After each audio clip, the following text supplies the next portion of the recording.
In 1958, an aeroplane carrying members of Manchester United's team and staff crashed on takeoff at Munich Airport, killing 23.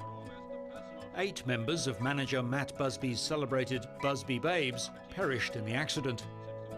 The team that had lifted the Red Devils from mediocre form all the way to the top of the First Division had been dealt a devastating blow. Many believed that they could never recover from such a disaster. However, every disaster brings with it tales of great heroics, and even the most pessimistic supporters could not help but be inspired by the miraculous tales of survival that emerged from the Munich air crash wreckage. Although nobody could foresee it at the time, one young footballer who was dragged from the burning plane by goalkeeper Harry Gregg would not only go on to play football again, but would eventually lead United to European Cup victory in 1968.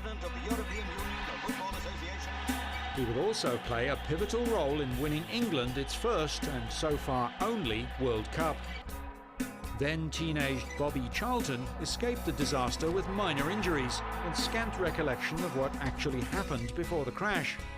But even today, he finds it hard to come to grips with the fact that he was chosen to survive such an horrific event, while so many others perished. I don't understand why I was okay, you know. And they were killed. I never come to grips with it. I see quite a few of the relatives, you know, from time to time, and I do feel a little bit guilty. I mean, I can't help it, unfortunately, but it was an unbelievable tragedy, and I hope it never happens again. In one fell swoop, the thriving club that had just won its way through to the semi-finals of the European Cup was torn apart. Not surprisingly, Manchester United's European Cup dreams stalled at the next hurdle, and the club set about the monumental task of rebuilding the team.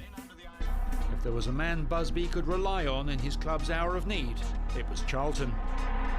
In fact, it wasn't long before he was drafted into the England team, where he set about forging a reputation as one of his country's greats. In a storied career that spanned 3 decades, Charlton's crowning moment came in 1966, when England hosted the World Cup.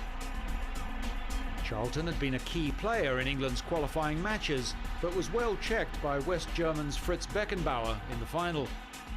It wasn't enough to stop the hosts, however, who went on to win 4-2 in one of the most thrilling finals in World Cup history. 2 years later, Charlton was given another opportunity to celebrate another record-breaking win in English football history.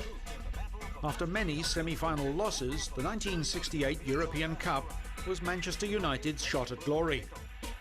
With Charlton in career-best form, United went all the way, beating Benfica in the final at Wembley. United took the final 4-1, with Charlton one of those finding the back of the net.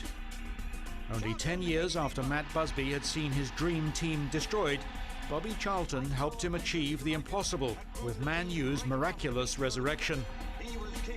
His side had been the first English club to win the coveted European Cup. This was a win for Great Britain.